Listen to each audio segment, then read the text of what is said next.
should soon cross the threshold of the tower's influence.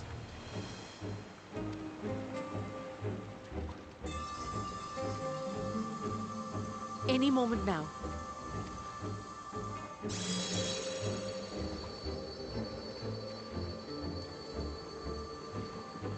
It's working! And you are still yourself? Then I'd like...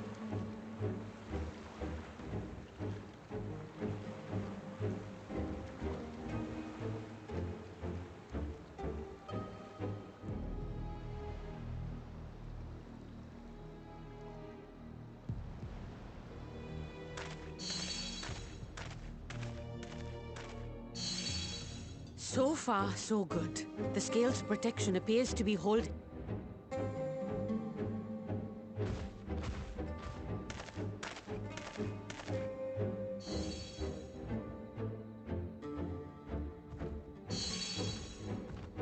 A few more steps.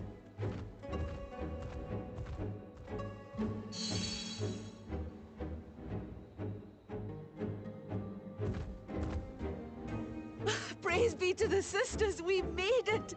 And the scale has proven itself to be everything we hoped it would be. Now we can focus on production.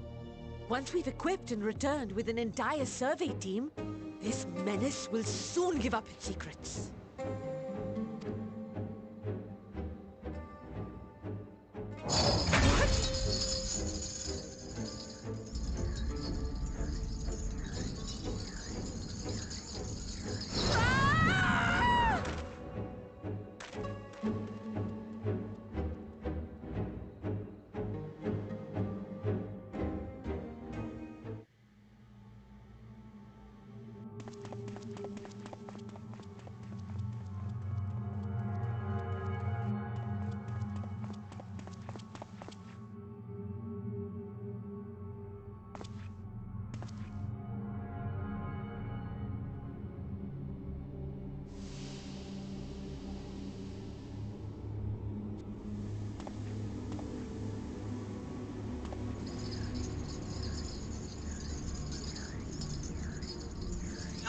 Let me go!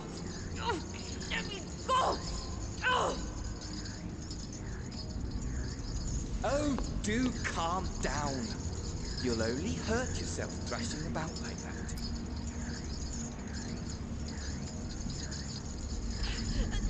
Stop! Oh, you can't do this! Please!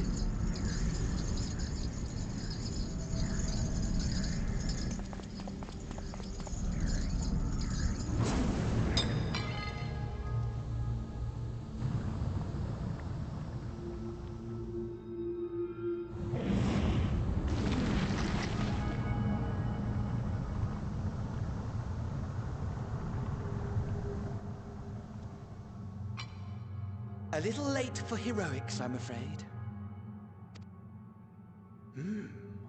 The similarities are striking.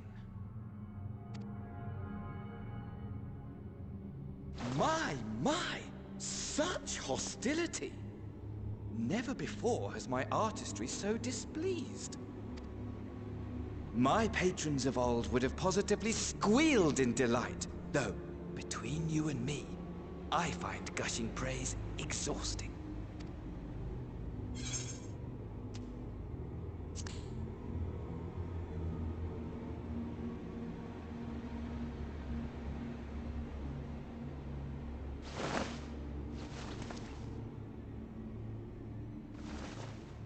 Allow me to tell you a story. Surely you've yet to hear the one about Fandaniel, the sundered Ascian. I inherited the position and the soul of the Fandaniel who sat on the convocation in the time of the final days, theoretically speaking. Practically speaking, that fact is of no consequence. I was born and lived as, well, me. Eventually, I was recruited into the Ascians and imbued with the former Fandaniel's knowledge and memories, but I never felt that they were truly a part of who I am.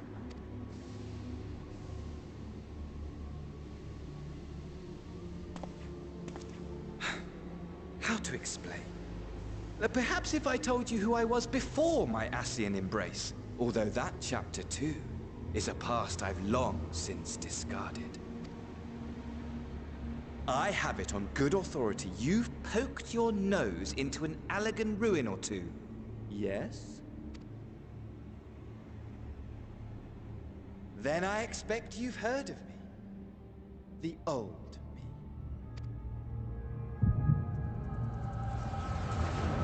Amon, at your service.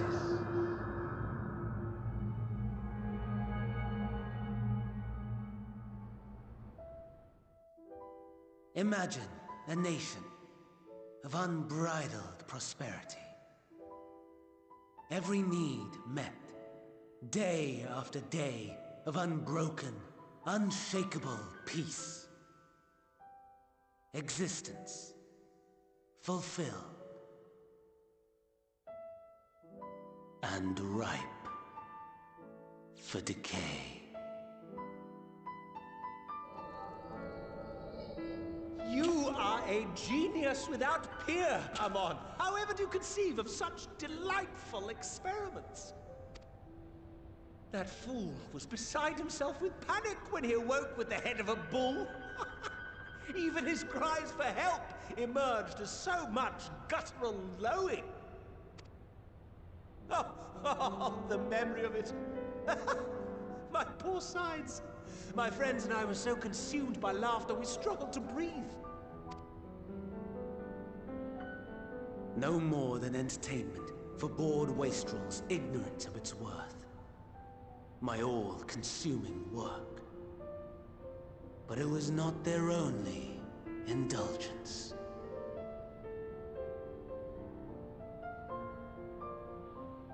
For they were ever hungry for stimulation. Slaves to the slightest hint that amusement was afoot.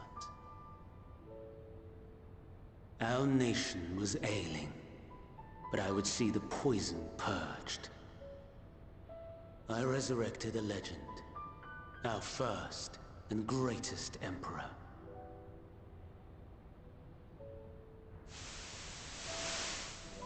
And just as I had planned, he set our wayward empire back on the path of conquest.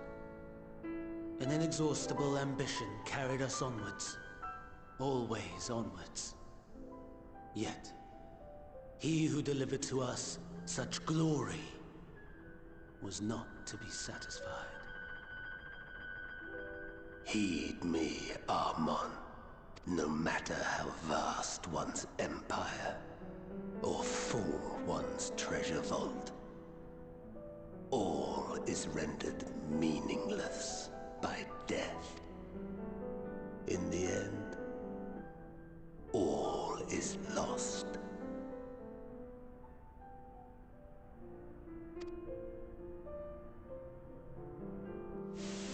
You know as well as I that the Emperor stands to lose this war, and so I have come to claim you.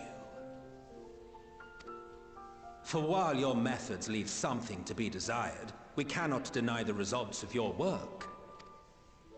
And as fortune would have it, the seat of Fandaniel, your rightful seat, lies vacant and waiting. Take your place amongst your peers, rather than die a pointless death amidst the ashes of your doomed nation. Send one of your clones to the Crystal Tower that you might see for yourself. See what lies ahead.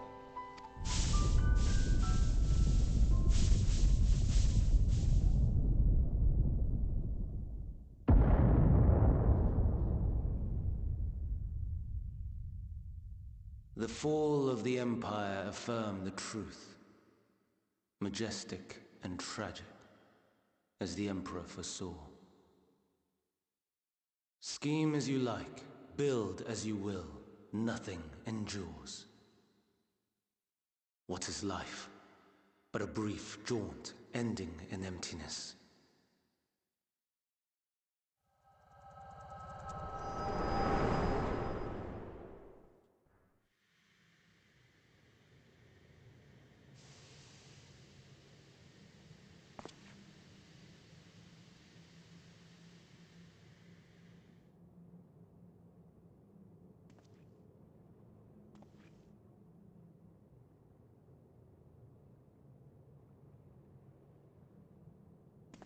So easily distracted. Why, I almost left without saying farewell.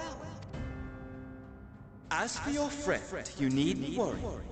These pawns are far more useful to me alive as fuel for the primals.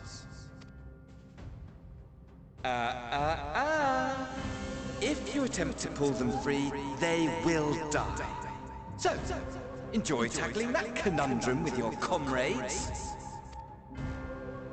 We shall meet again! Not in one of these minor spires, oh no, but somewhere more suitably grandiose. Your favorite playmate is ever so eager to see you.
A vast rock squats upon Favnir, and to its stony surface clings the city of Rads-at-Han.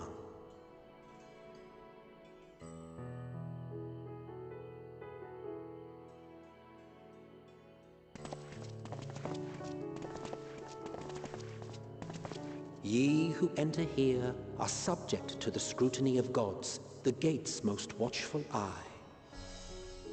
The orb which beholdeth the truth of all things.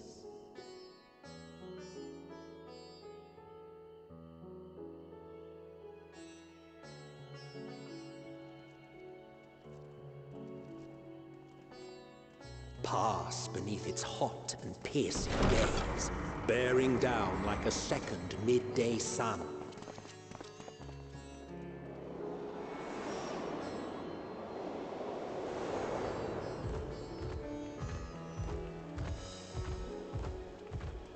The fragrant haze, a mixture of sweet incense and acrid smoke.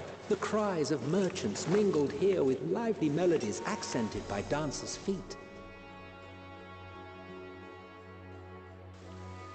Travelers seduced by vivid sound and colors were once swallowed up by patchwork streets.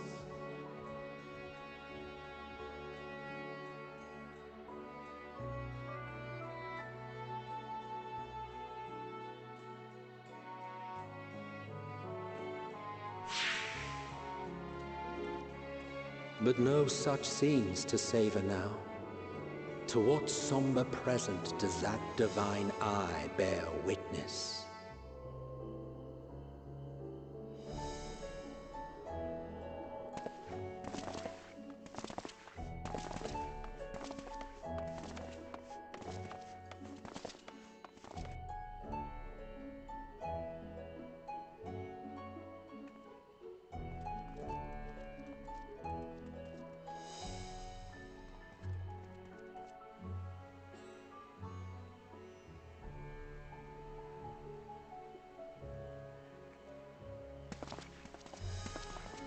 Here we are, Megaduta.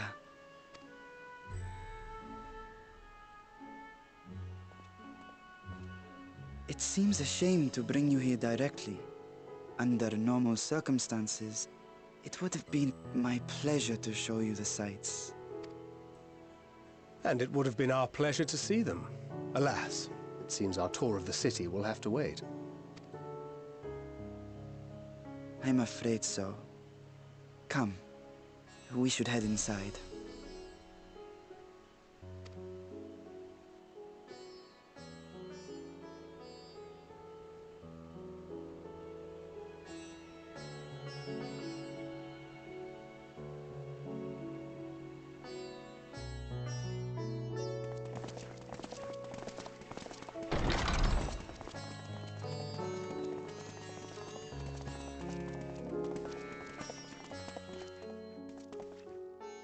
Your Excellency, may I present our honored visitors?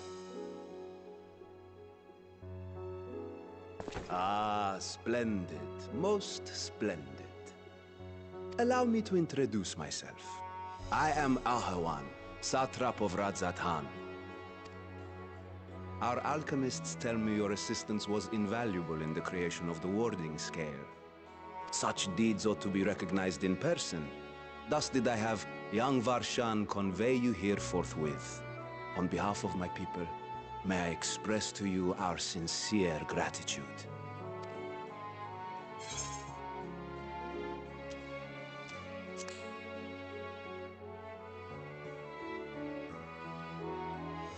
I assume you speak of Nadana. A regrettable incident indeed. Her colleagues insist that we honor her wishes and trust in the talisman, that it will be instrumental in saving Nadana and the others. I am eager to hear your opinion on the matter, so let us not stand on ceremony. Come, sit. I think not. This charade has gone on long enough. Show yourself. Forgive me, but were you expecting musicians, perhaps? There are no performers waiting in the wings at present, but arrangements could be made if you'd prefer. Nay, he hath the right of it. The time for artifice is past. Raise the curtain. As you wish.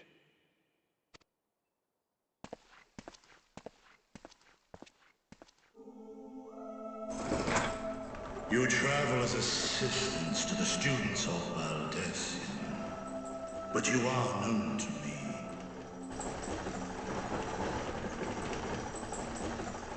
Even here have we heard of the scions of the Seventh Dawn.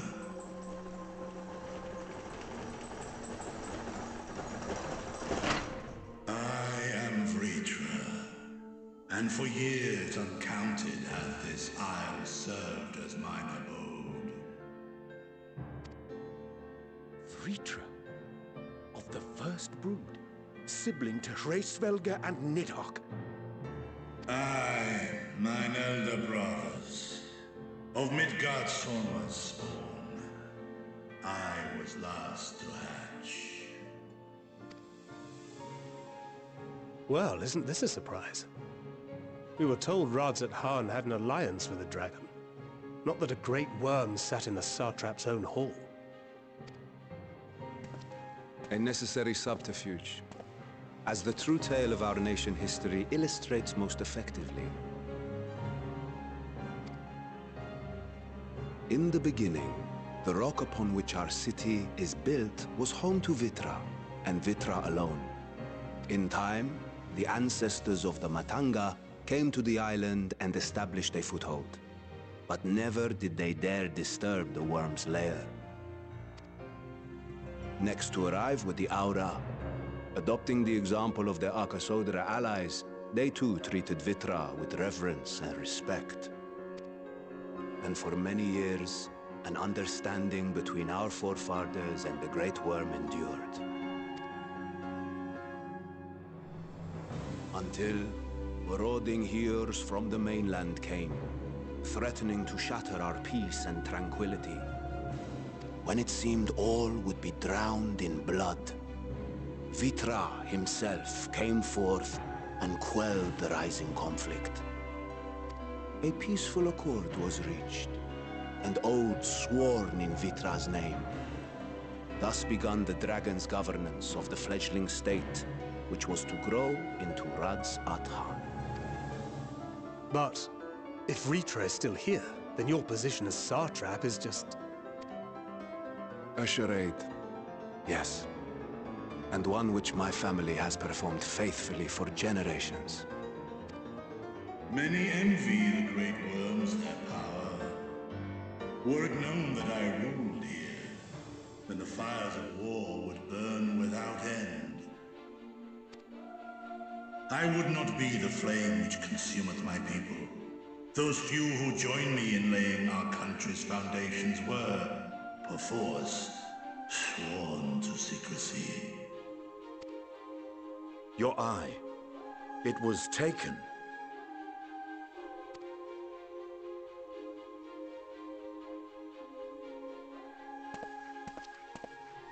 'Tis here, buried within a semblance of flesh.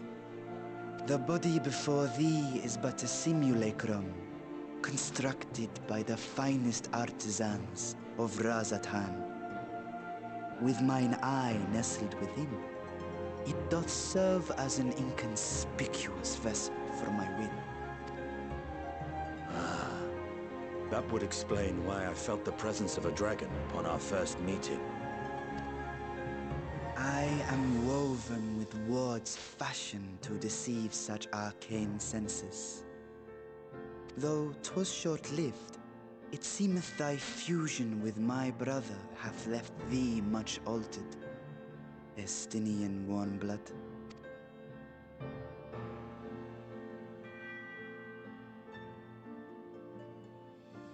From the very first, we sensed the nature of one another.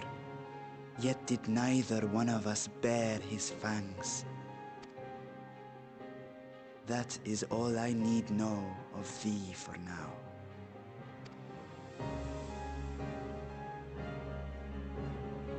With my secret thus revealed, I have for you a proposal.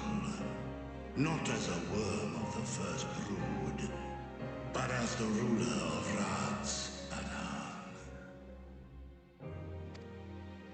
With all haste must we take in hand the finished talismans and breach this foul spire. Thence, should it lay within our power, dispel its wicked influence.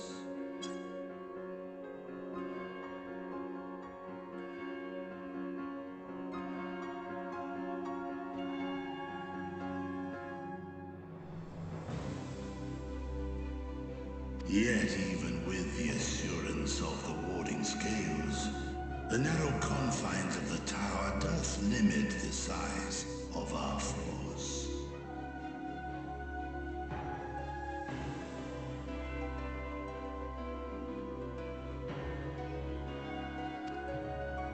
And thus denied strength in numbers, thou must choose thy soldiers with care. Just so.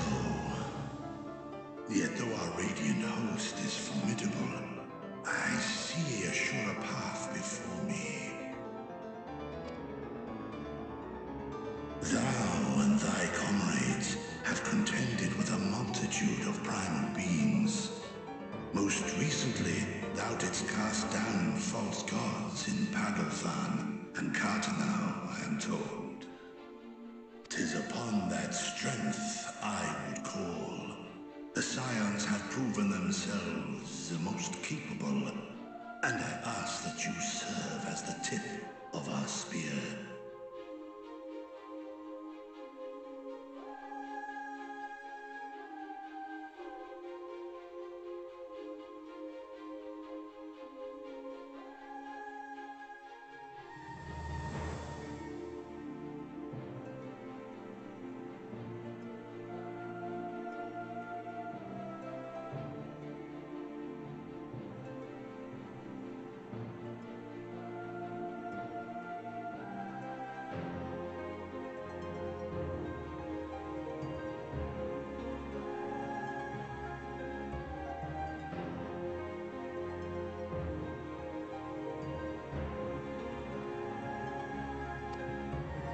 Talismans would, of course, be provided for each of thy companions.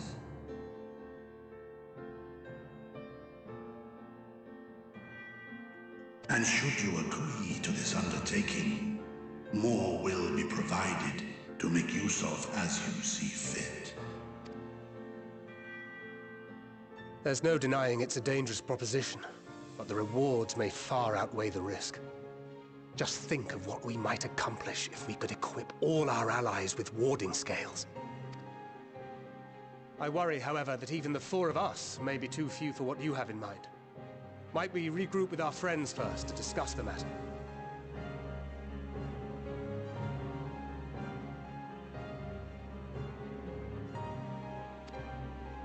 "'Tis no trifling task that I have laid before you. Go. Steel your hearts and hone your plans. Such time as you require shall be spent in crafting your protective charms."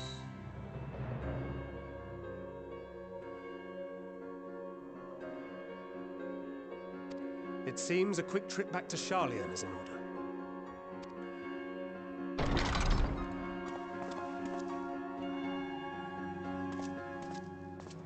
Wilt thou not lend thine aid?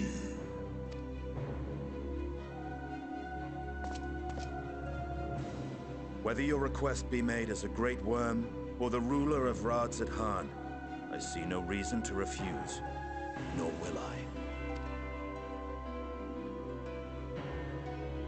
I am in thy debt.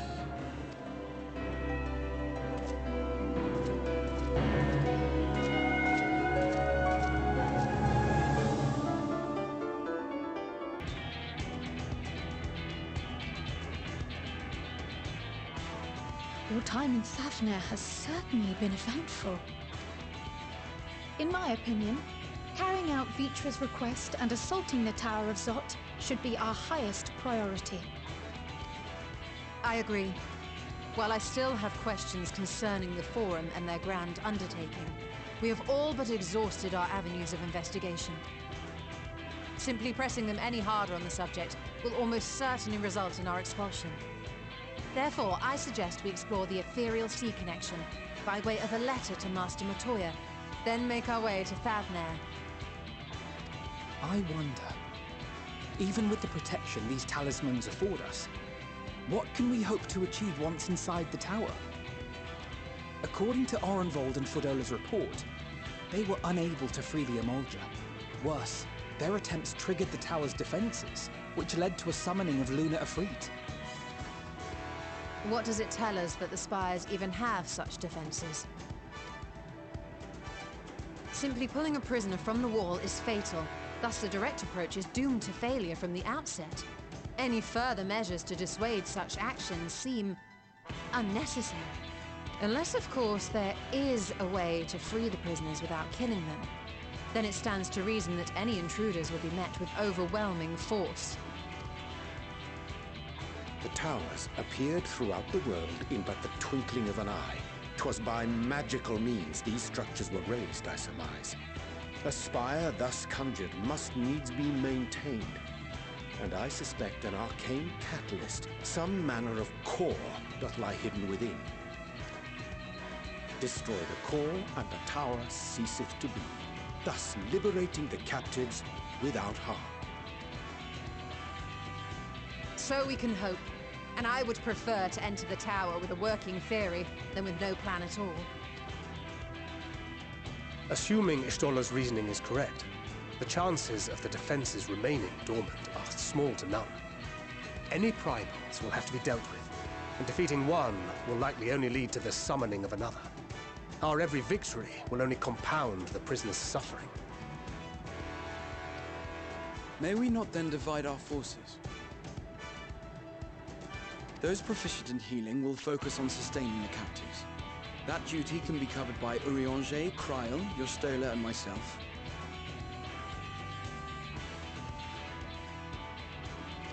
The remaining Scions will proceed with the search for the core. Admittedly, this strategy puts both parties at greater risk, but it should bolster our chances of saving the Arcosodra by a considerable margin.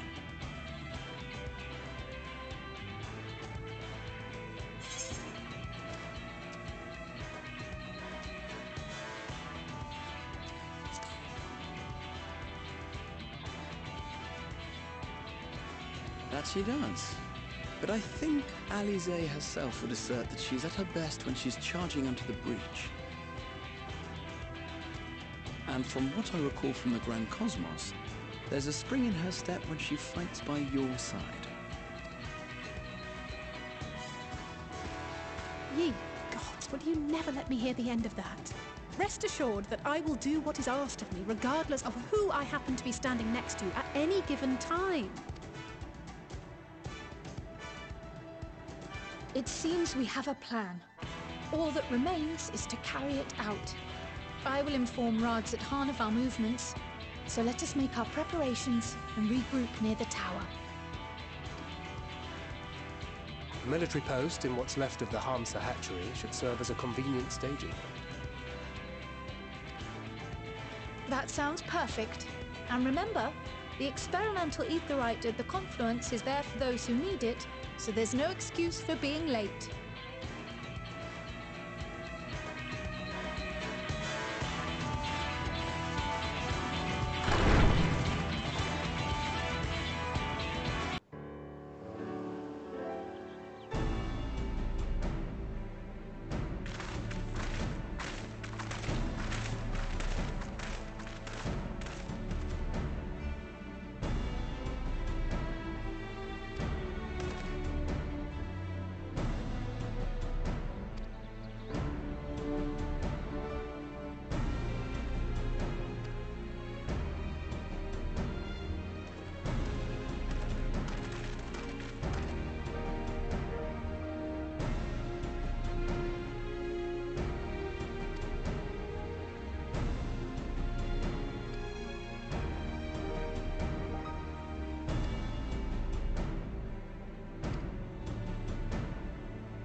Is everyone all right?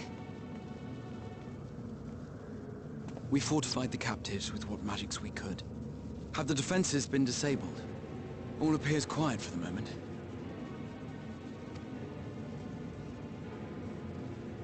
The lower floors were disturbing enough, but this place feels wrong.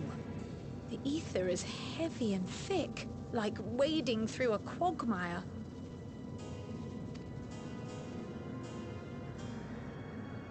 I believe we stand in the tower's beating heart. What sayest thou, Ishtola? I see it.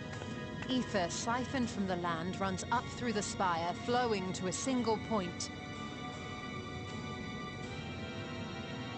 This is the core we seek. Yet something is off. As large as this structure is, it siphons far more ether than is required to sustain it. 'Tis as if the core is feeding on the energy, consuming it. I need to take a closer look.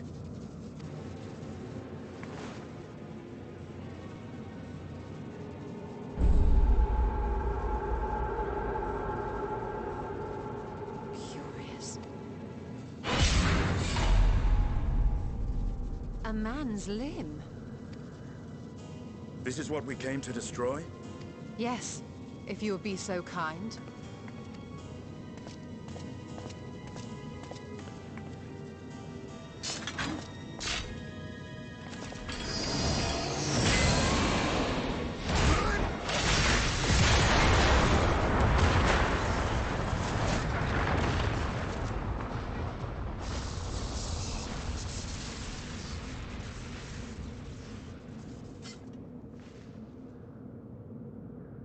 And that should be the end of it.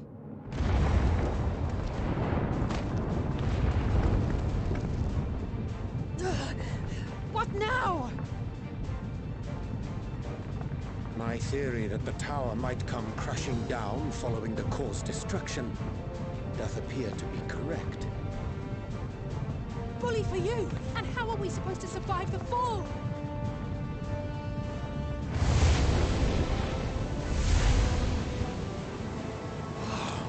What of the prisoners below? The floor beneath our very feet dissolves. Brace yourselves! I pray I'm not too late.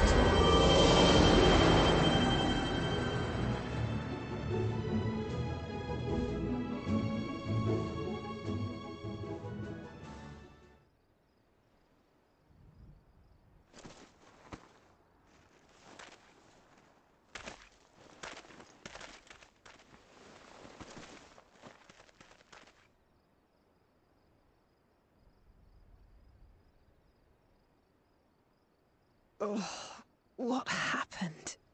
Where are we?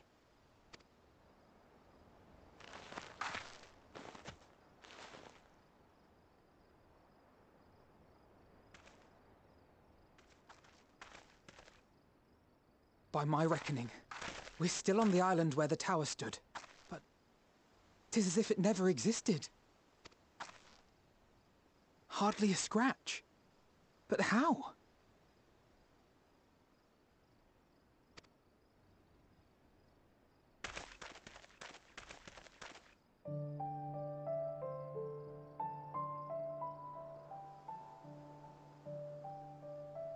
Graha wove a levitation spell at the last moment. Large enough to catch everyone, it would seem.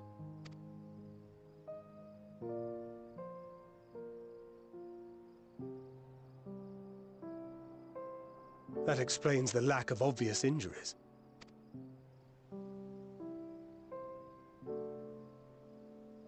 The expenditure of so much ether has taken its toll. He will need plenty of rest, but should otherwise be none the worse for wear.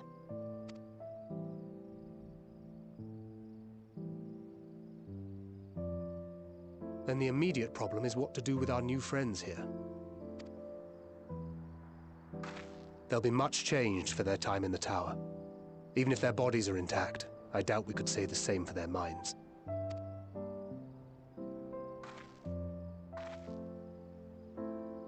Angelo and I will take care of that. I have every faith in you, Alize, but there are just too many for you to treat alone.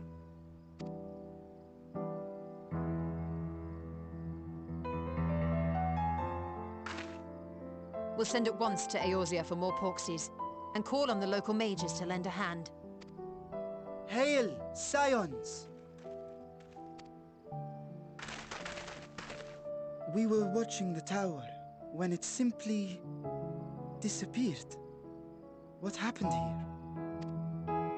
The threat is banished, and thy people delivered. They are, however, in need of treatment, and we of a secure locale and helping hands to assist us in its provision.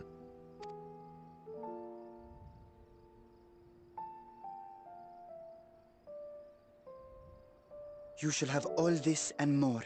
Come, let us convey these unfortunate souls to the city.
Not at all. Your comrade is feeling better, I trust. Much better, thank you. Harness remedies are certainly potent, in more ways than one.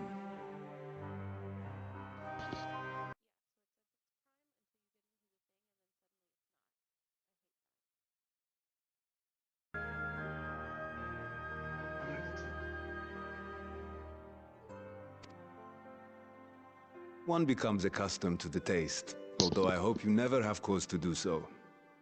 Pray, take your ease.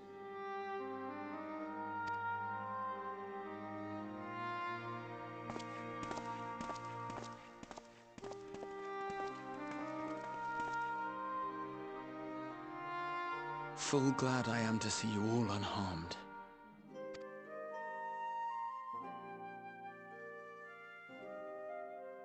Valiant scions, for your heroism, you have my boundless gratitude. You cast down that dire tower and set free its hapless captives. You cleanse their souls of its corrupting influence. No words of thanks will suffice. In place of platitudes, I pray accept your due reward, along with the goodwill of Radzat-Han. Alchemists throughout the land were put to work in the forging of your talismans. The finished ones have been collected, and now await you at the High Crucible of Alchemia.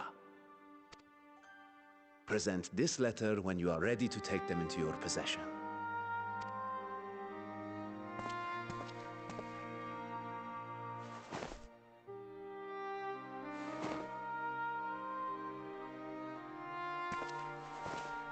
We are humbled by your generosity. Know that the inventive wisdom of Radzat-Han will be vital in restoring serenity to our star. Every single one of those scales came from you, didn't they? You must still be in such pain.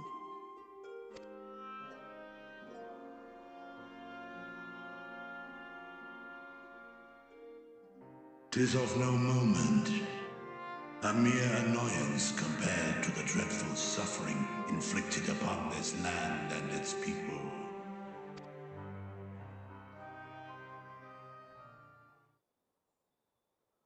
Albeit brief, my involvement in the Dragonsong War afforded me a glimpse of the myriad sorrows which consumed both dragon and man.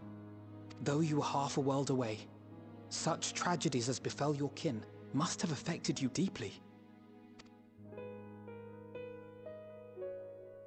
And yet, you chose to live among men. In the age when that conflict first bloomed, my choice had already been made.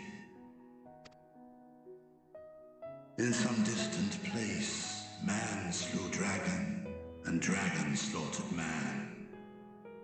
Yet no hate could I muster for those smiling faces which did look to me for guidance. Not even my brother's righteous rage could rally me to his cause. I huddled here, secret and still, hoping against hope that which I had built would remain untouched by the chaos and carnage.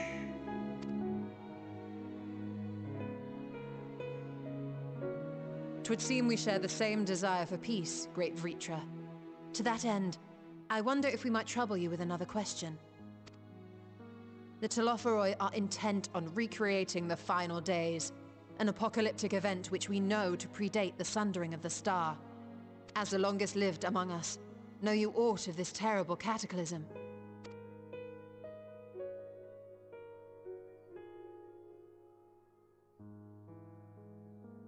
Nay. When war and strife drove my sire from his home, he crossed the great expanse with only our unhatched eggs as company. He alighted upon a shattered source, its 13 reflections long since scattered beyond the rift. Of events preceding his arrival, he knoweth naught, save that which Hydralin hath deigned to disclose. I see. So again, 'tis the inscrutable Hydaelyn to whom you must look for answers.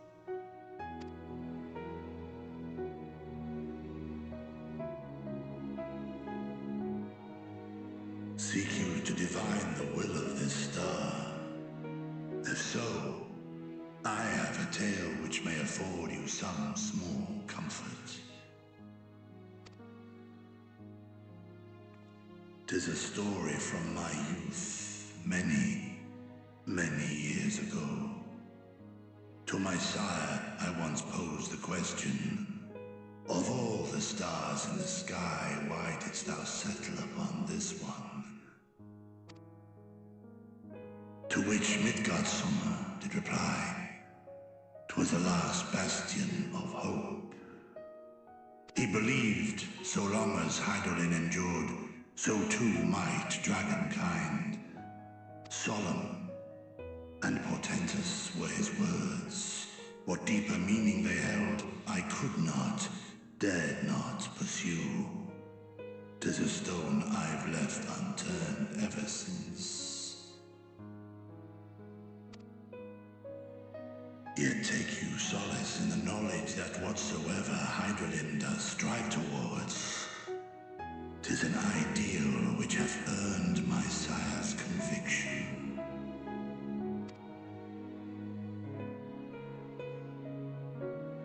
Thank you, Vritra. You've given us warm reassurance in a world gripped by cold uncertainty. While I'm sure we all have a great many questions, I think it's time we collect the talismans and be on our way. Our fight against the Telophoroi is far from finished.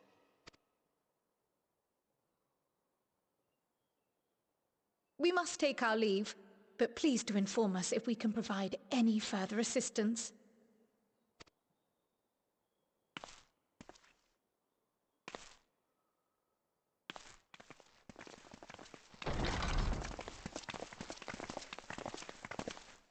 Prithee, a moment.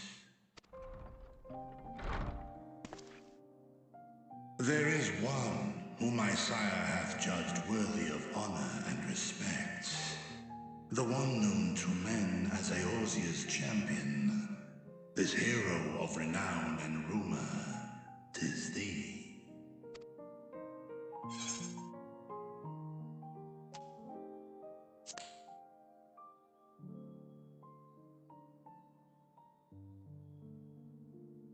knew it to be so. From man and dragon alike have I learned of thine exploits. 'Twas a revelation most pleasing that thou, a child of man, had gained Midgardsormr's trust. But alongside mine elation runneth a rivulet of dread.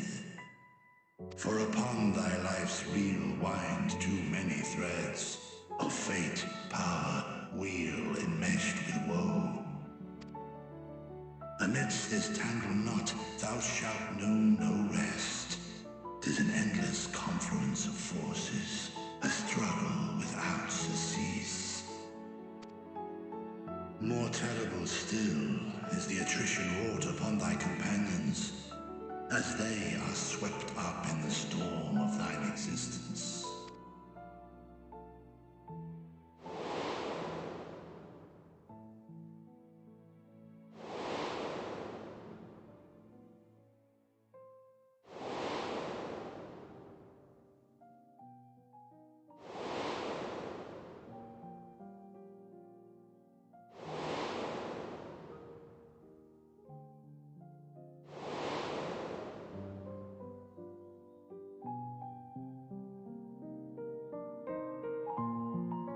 Take heart and protect them well.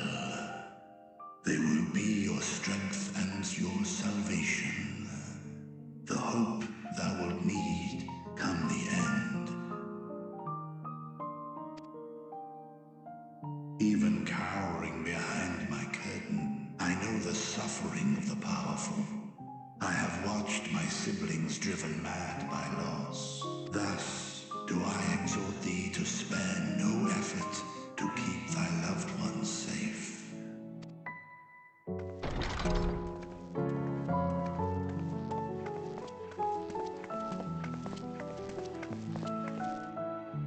Apologies. We hadn't meant to interrupt. It's just that we do have a history of suddenly collapsing, and when you didn't follow us out... 'Tis I who must apologize. I have detained your champion overlong with idle chatter. Go. At war's end, I pray I welcome thee back into my hall, where together with thy joyful comrades, you may toast your triumph.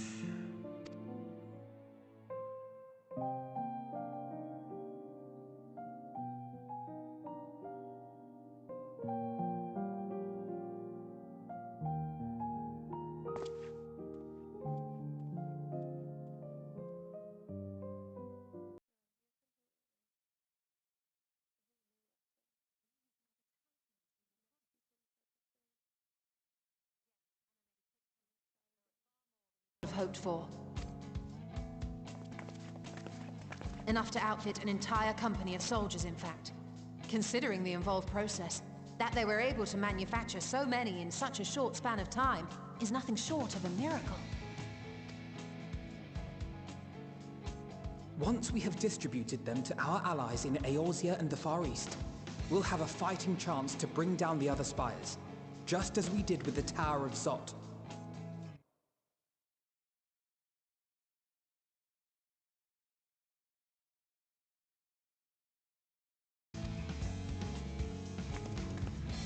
Or we could use them to invade Garlemald proper, and strike directly at the Telophoroid's base of operations.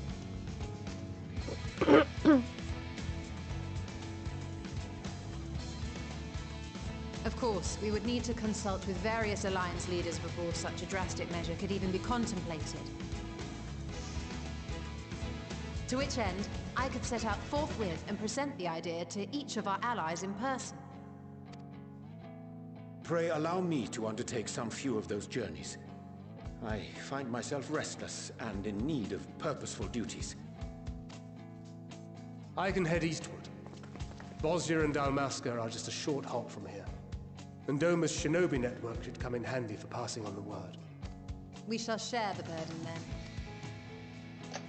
Meanwhile, I think it best that you and the others take the talismans back to the Baldessian Annex. We must keep them safe and secure until we've decided upon a course of action. Please, I must speak with you.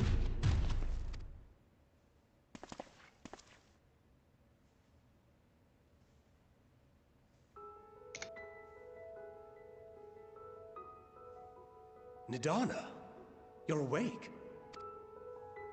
Yes. When I spoke with the carer at my bedside, she told me that one of the scions, a young woman, had cleansed me of the tower's corruption. It seems I'd been asleep ever since the treatment. But when I awoke and learned you were all still here, I knew I had to come.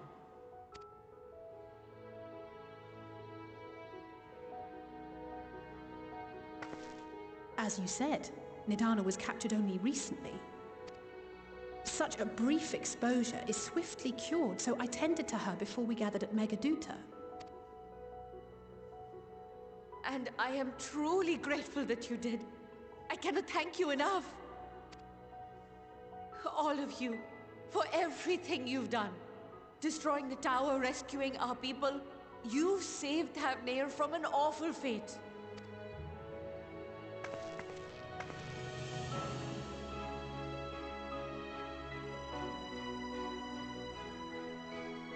Yet who hath truly saved whom? Due in no small part to thine inspirational courage, the alchemists were successful in reproducing warding scales of proven efficacy. Replications of thy work now stand ready to travel across the seas, unto the hands of those who might wield them against this rising evil. The talisman? Is this true?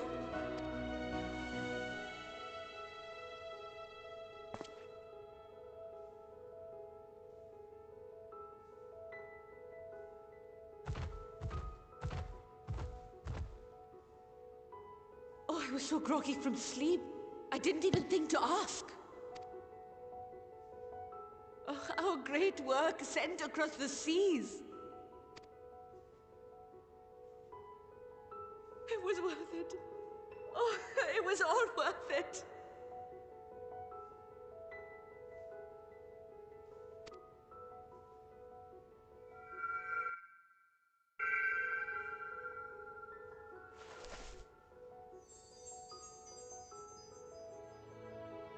Look at that. Its color is completely changed.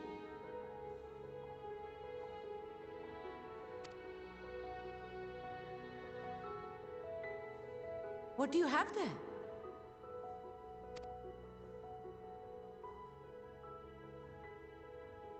How unusual. I wonder if the effect is a reaction to Akasha.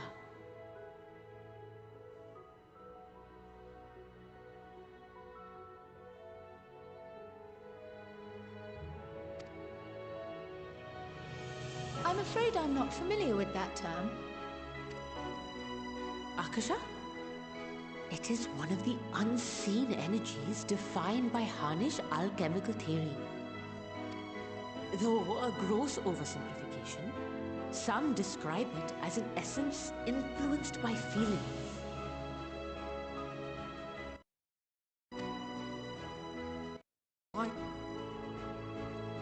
Foreign scholars often conflate the two, but we see them as separate concepts. Ether is an energy which permeates the land. It exists within animals, objects, even the air we breathe, affecting all through which it flows. Akasha, on the other hand, exists in a domain beyond our reach, a gift bestowed from on high, or torn from the heavens in some traditions. Akasha can neither be created nor destroyed. It is beyond our power to purposefully alter or manipulate. The only thing observed to influence it is an abundance of, I want to say, spiritual emotion.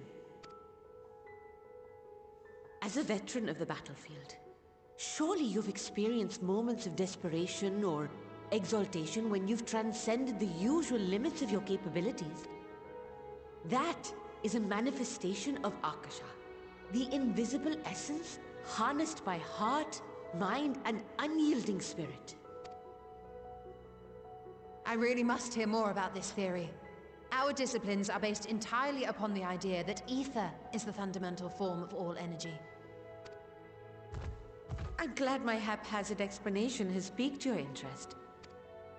But even for us, Akasha is a somewhat abstract field of study.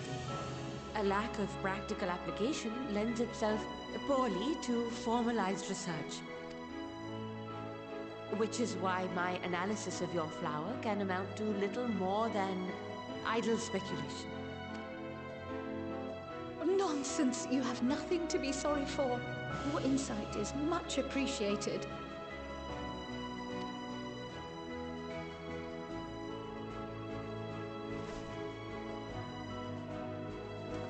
Shall we depart for Sharlayan then?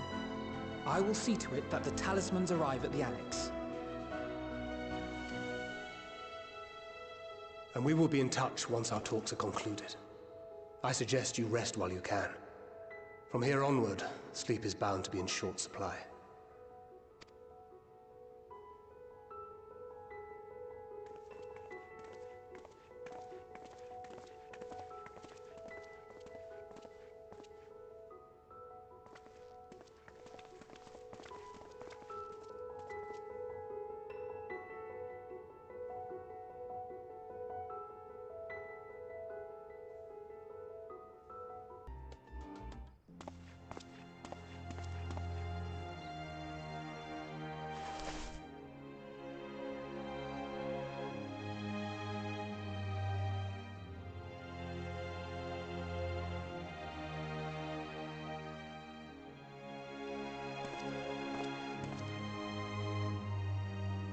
Take heart and protect them well.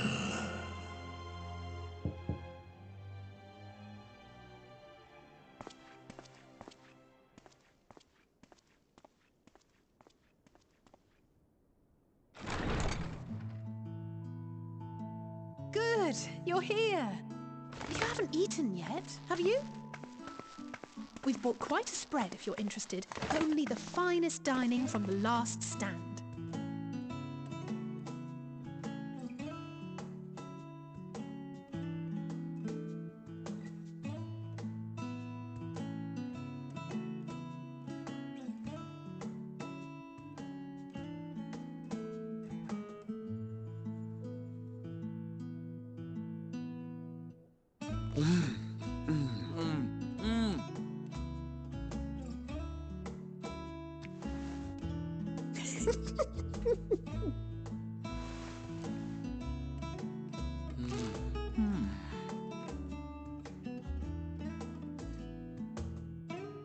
Lest you...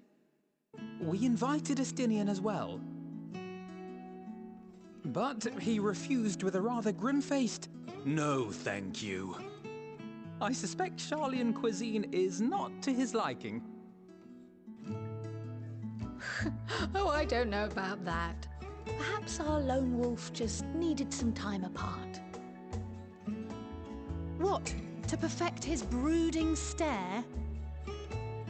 Next time, I'll drag him out by the ear, sit him down in front of a Sharlayan feast, and see that he eats every last bite. An excellent idea. Of all people, warriors must take proper meals and rest if they are to maintain a healthy constitution.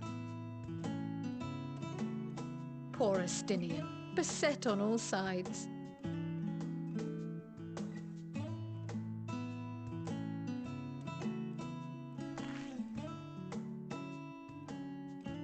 Speaking of one's physical condition, Mistress Quile, I hear you recently played literal host to Heidelin herself. And what an experience that was. Tiring, yes, but no lasting harm done. If anything, I should have liked to speak with her longer. I've not felt a hint of her presence since. Heidelin instructed you to carry that flower, yes?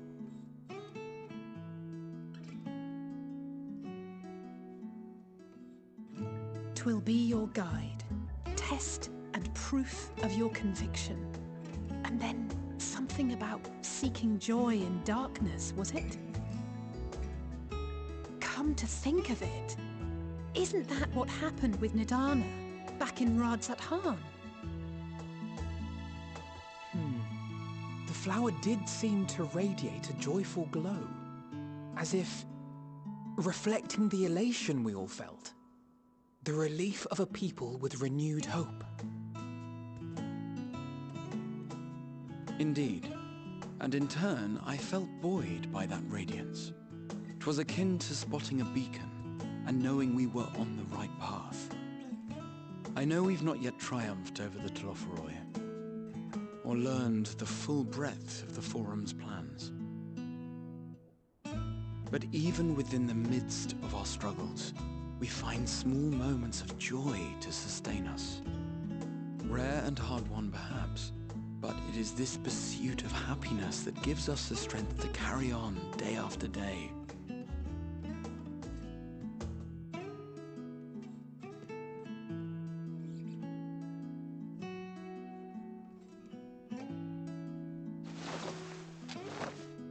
Hey, that's mine. To the swift the spoils. Though I recall that levitation spell of yours was quick enough. Only barely. And even at my best, I'm still too slow to wield it effectively in battle. Mayhap I simply require more practice with this new magic. You unearthed it from the depths of Numenon, I presume? Aye, and from a veritable mountain of arcane tomes at that. 'Twas necessary to facilitate my solitary explorations. Or, to put it simply, you used it to sneak around the Forbidden Archives. Yes, well, after a fashion.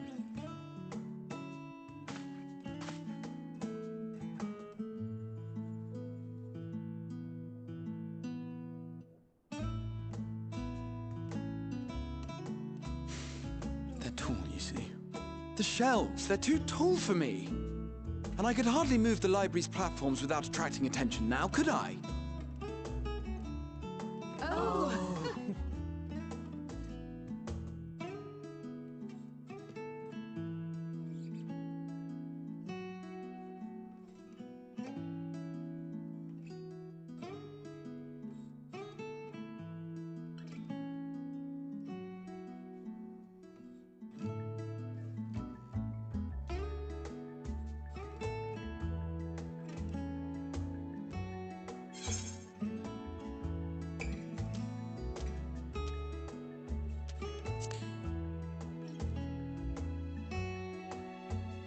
I'm not that ambitious.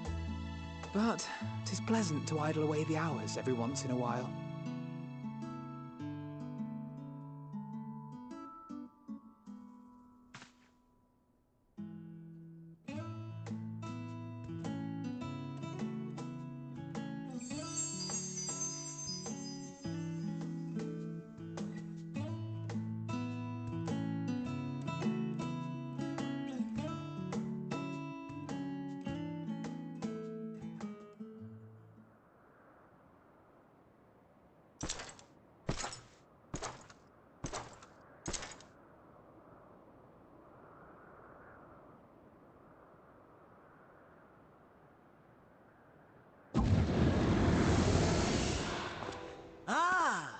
Enjoying the bracing cold, I see. Do you not own a warm coat or a cloak? Something in fur? Or fashioned from the skins of your enemies? Or... well, never mind that. I come to you once more as the bearer of bad news. Our tower in Thavnir has been toppled, and I need not tell you by whom.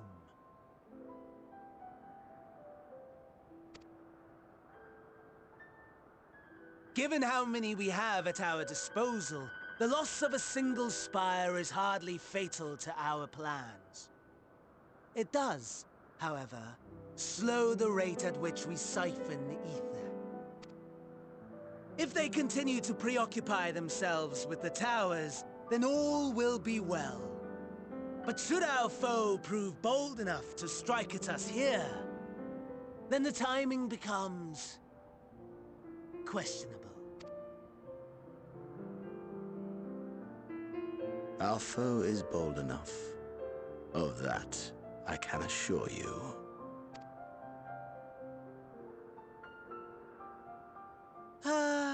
Yes, very well then. I suppose I must prepare a proper welcome. Honestly, talk of your nemesis is the only thing you seem to enjoy. Does nothing else spark your interest?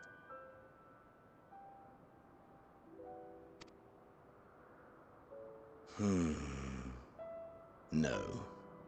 All else is equal. Equally tedious.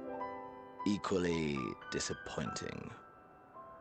The world is a tepid bog into which we sink, too weak to thrash as the mud clings to our eyes and fills our throats till we blissfully choke. But then came the light, blinding and pure and hot, so very hot, enough to set my soul aflame. I basked in the afterglow, until the void yawned once more. And then I knew the muck would never claim me again. There was naught for me ahead, so I drew the curtain on all that had come before. Burn, burn, let the whole star burn. I will have my contest. I will reclaim my moment.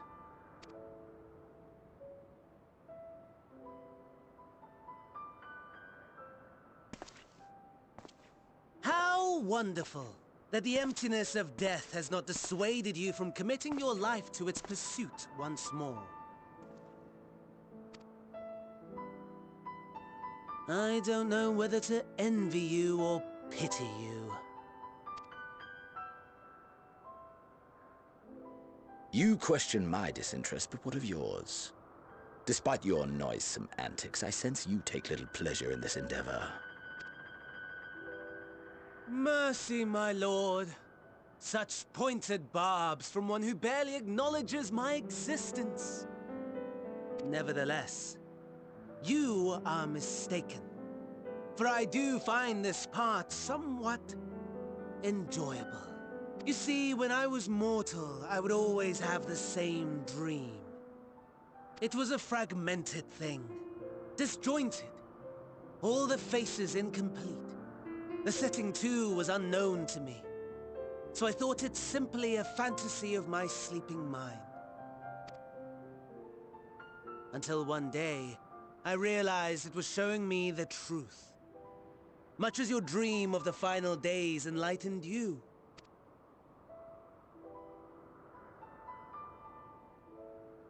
And soon, very soon, the rest of the world will see the truth of my dream, too.